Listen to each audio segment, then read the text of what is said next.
કેમ છો વિદ્યાર્થી મિત્રો? સક્સેશન ટ્યુશનમાં તમારું સ્વાગત છે. આજે ધોરણ 10 નું ફિઝિક્સમાં એક એવું ચેપ્ટર જે વિજ્ઞાન વિષયમાં પ્રકાશનું પરાવર્તન અને તત્વો. તો સૌથી પહેલા પ્રકાશ શું છે? પ્રકાશ કોને કહેવામાં આવે છે? આપણને પ્રકાશનો ઉપયોગ ક્યાં કરીએ છીએ? તો અત્યારે તમને જે પણ વસ્તુ દિવસ દરમિયાન દેખાય છે, કેમ દેખાય છે? ખબર છે? નહીં હોય. તો આજે આપણે આ ચેપ્ટરમાં પ્રકાશ શું છે, કઈ રીતે વસ્તુ દેખાય છે, એનો અભ્યાસ કરવાનો. તો પ્રકાશ એ કિરણોનો સમૂહ છે જેને કિરણ પુંજ કહેવામાં આવે છે. પ્રકાશ હવામાં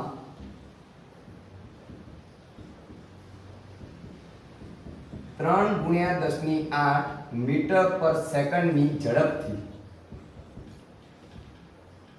ગતિ કરે છે. સૌથી પહેલું વિધાન એવું હતું કે પ્રકાશ છે શું? તો કિરણોનો સમૂહ છે જેને કિરણ પુંજ કહેવામાં આવે છે.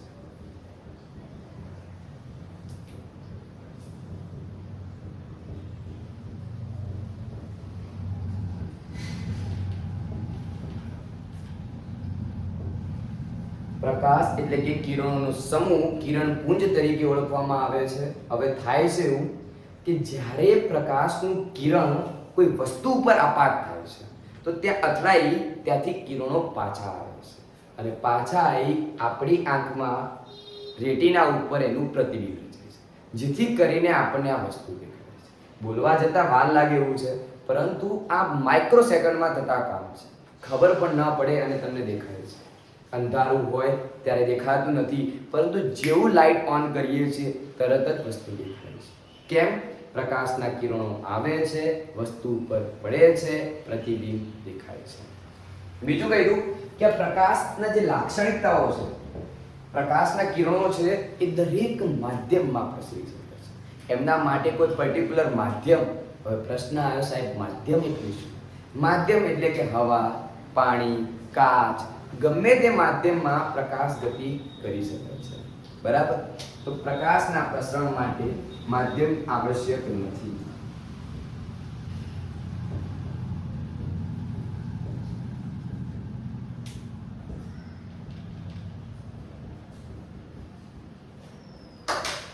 ગમે તે માધ્યમમાં એક ગતિ કરી શકે છે પ્રકાશની કિરણ. રેડી? ઓકે. બીજું એ કે આ પ્રકાશના ગુણધર્મો થઈ ગયા. કોઈક વખત તમે શરૂઆત જોશો તો આવું જોવા મળશે કે પ્રકાશની હવામાં ઝડપ આટલી હોય છે. કામ આવશે, જેને સી તરીકે ઓળખવામાં આવે છે.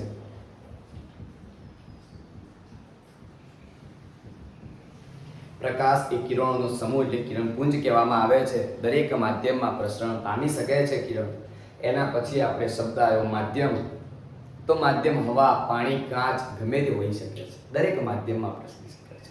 અને હવે કે કઈ ઘટનાના કારણે તમને વસ્તુ દેખાય છે, તો એક નાનકડી આકૃતિ દ્વારા સમજવાનો પ્રયત્ન કરીએ. એક લીસી સપાટી ઉપર પ્રકાશનું કિરણ આપાત થાય છે. શું થાય છે? આપાત. આપાત થઈ પરાવર્તિત થાય છે. અહીંયા રાખેલા તમારા આપણી જે આંખ છે એમાં એનું પ્રતિબિંબ રચાય છે રેટિના ઉપર, એટલે આપણને આ વસ્તુ દેખાય છે. જ્યારે પ્રકાશના કિરણો આવી રહ્યા છે, એક ઉદ્ગમ સ્થાન છે પ્રકાશનું, કઈક કિરણો આવી રહ્યા છે, અહીંયા અથડાઈ અને આપણી આંખમાં પ્રતિબિંબ રચાઈ રહ્યું છે. આ જ જે ઘટના બને છે જેને પરાવર્તન કહેવામાં આવે છે. શું થયું? કે સૂર્યના કિરણો આવ્યા. ગમે તે ઉદ્ગમ સ્થાન કે જ્યાંથી પ્રકાશ આવી રહ્યો છે એ આવે છે, કોઈ વસ્તુ પર અથડાય છે, અથડાયા પછી પરાવર્તિત થઈ તમારી આંખમાં પ્રવેશે છે, ત્યારે તમને વસ્તુ દેખાય છે. આ ઘટનાને કહેવામાં આવે છે પરાવર્તન. તો એ પરાવર્તનની વ્યાખ્યા આપવી હોય તો આવી રીતે અપાય: અથડાઈને પાછા વળવાની ઘટના. રેડી? જ્યારે પ્રકાશનું ત્રાંસુ કિરણ કોઈ એક પદાર્થ પર અથવા સપાટી ઉપર અથડાઈને પાછા વળવાની ઘટનાને પરાવર્તન કહે છે. જ્યારે પ્રકાશનું કિરણ, એની વ્યાખ્યા લખવાનો પ્રયત્ન કરું છું, જોઈ લેજો વિદ્યાર્થી મિત્રો. પરાવર્તન. જ્યારે પ્રકાશનું કિરણ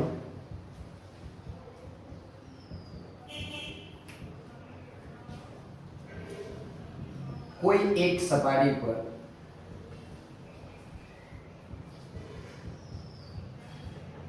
અથડાઈને પાછા વળવાની ઘટનાને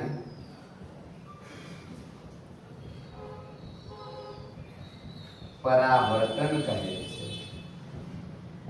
હવે પરાવર્તન તમને કોઈ પણ સપાટી ઉપર જોવા મળી શકે છે. રેડી? પરાવર્તન તમને કોઈ પણ સપાટી ઉપર જોવા મળે છે. થાય છે શું કે જ્યારે પ્રકાશનું કિરણ કોઈ એક સપાટી ઉપર અથડાઈ પાછા વળવાની જે ઘટના બની છે જેને પરાવર્તન તરીકે ઓળખવામાં આવે છે. હવે કોઈ પણ ઘટના બનતી હોય તો એના લીધે બે વસ્તુ વિચારી શકાય. સાહેબ મારે તો સમતલ લીસી ચળકતી સપાટી જ લેવી છે. બરાબર? મારે તો સમતલ લીસી ચળકતી સપાટી જ લેવી છે. કોઈકને એવું થયું કે મારે તો ખરબચડી સપાટી લેવી છે. સપાટીના પ્રકાર અલગ અલગ હોઈ શકે છે. એમના જે પ્રતિબિંબ મળે છે એ પણ અલગ અલગ હોઈ શકે છે. તો અહીંયા હવે પરાવર્તનના આપણે પ્રકાર જોઈએ કે પરાવર્તન કોને કહેવામાં આવે છે. તો પરાવર્તન બે રીતે થાય છે. એમાંથી એક લઈએ નિયમિત પરાવર્તન. આકૃતિ ઉપરથી તમને ખબર પડી જશે કે કહેવા શું માંગે છે. સૌથી પહેલા કહી દઉં કે સૂર્યમાંથી આવતા જે કિરણો હોય છે જેને આપાત કિરણ કહેવામાં આવે છે. અથડાઈને પાછા જવાની ઘટના જે બને છે જેને પરાવર્તિત કિરણ કહે છે. અને આપાત કિરણ અને પરાવર્તિત કિરણની વચ્ચે એક સામાન્ય કિરણ દોરવામાં આવે છે જેને સામાન્ય કિરણ તરીકે ઓળખવામાં આવે છે.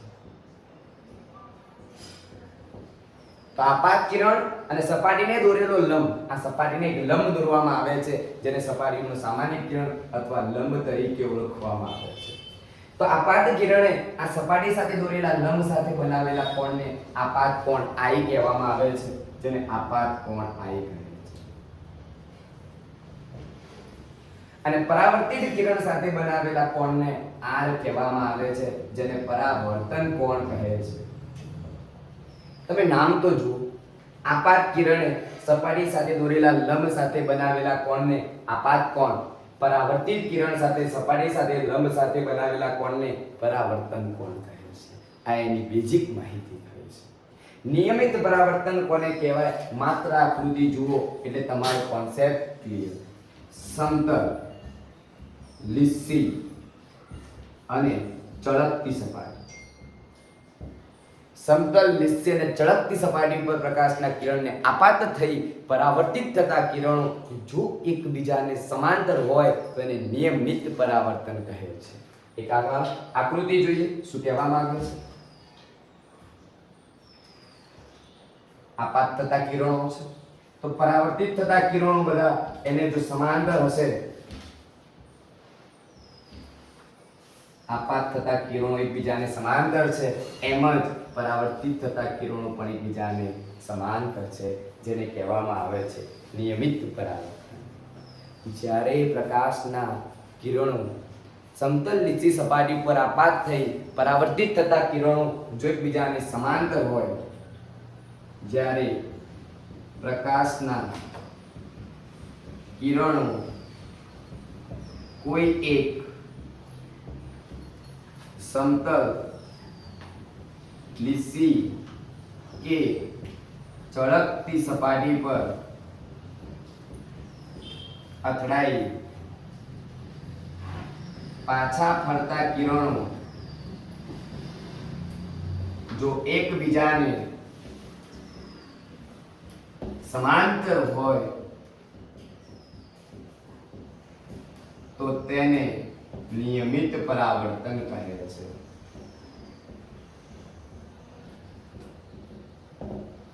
એની એ જ વ્યાખ્યા તમે ગમે તે રીતે આપી શકો છો. ખાલી સમજવાનું એ છે કે આપાત કિરણે આ સપાટી પર અથડાઈ પરાવર્તિત કિરણો એકબીજાને સમાંતર હોય છે જેને નિયમિત પરાવર્તન કહે છે.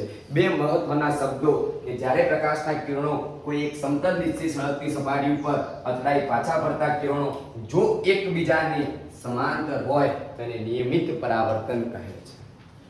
જેમ કે કોઈ કાચની સપાટી ઉપરથી થતું પરાવર્તન, તમારી નોટબુક પરથી થતું પરાવર્તન, એ કેવા પરાવર્તન છે? નિયમિત પરાવર્તન છે. અનિયમિત પરાવર્તન તમને આકૃતિ જોતા જ ખબર પડી જશે કે અનિયમિત પરાવર્તન કોને કહેવામાં આવે છે. અનિયમિત પરાવર્તન કોને કહેવામાં આવે છે? જ્યારે પ્રકાશનું કોઈ ત્રાંસુ કિરણ ખરબચડી સપાટી ઉપર આપાત થઈ પરાવર્તિત થતા કિરણો જો એકબીજાને સમાંતર ન હોય તો તેને કહેવામાં આવે છે અનિયમિત પરાવર્તન. શું કહેવામાં આવે છે? અનિયમિત પરાવર્તન. જોઈએ એમાં શું થાય છે કે પ્રકાશના કિરણો આવે છે પણ પરાવર્તિત થતા કિરણો એકબીજાને સમાંતર હોતા નથી. આને કહેવામાં આવે છે અનિયમિત પરાવર્તન. ઇંગ્લિશમાં આને ઇરેગ્યુલર રિફ્લેક્શન કહેવામાં આવે છે. Regular reflection and irregular reflection, નિયમિત અને અનિયમિત. સ્કૂલે જો તમે ટાઈમસર નિયમિત આવતા હોય તો નિયમિત વિદ્યાર્થી કહેવામાં આવે છે, અને જો ટાઈમસર ન આવતા હોય તો અનિયમિત કહેવામાં આવે છે. Same to you. એમ જો પરાવર્તિત થતા કિરણો નિયમિત રૂલ્સ પ્રમાણે એકબીજાથી સમાંતર જ ચાલ્યા જતા હોય તો એને નિયમિત પરાવર્તન કહેવામાં આવે છે. પણ કોઈક તો હોય જ દોડડાયો, એ નિયમોનું પાલન કરે નહીં. એટલે તમારું જે પરાવર્તન છે એ અનિયમિતમાં રૂપાંતર પામે છે. અને હવે 2 માર્ક્સનો એક મહત્વનો પ્રશ્ન આવે છે જે હંમેશા પૂછાવાના ચાન્સીસ રહે છે, જેને કહેવામાં આવે છે પરાવર્તનના નિયમો. જેને કહેવામાં આવે છે પરાવર્તનના નિયમો. પરાવર્તનના નિયમોમાં શું કહેવા માંગે છે? પરાવર્તનના નિયમો શું છે? તો પરાવર્તનના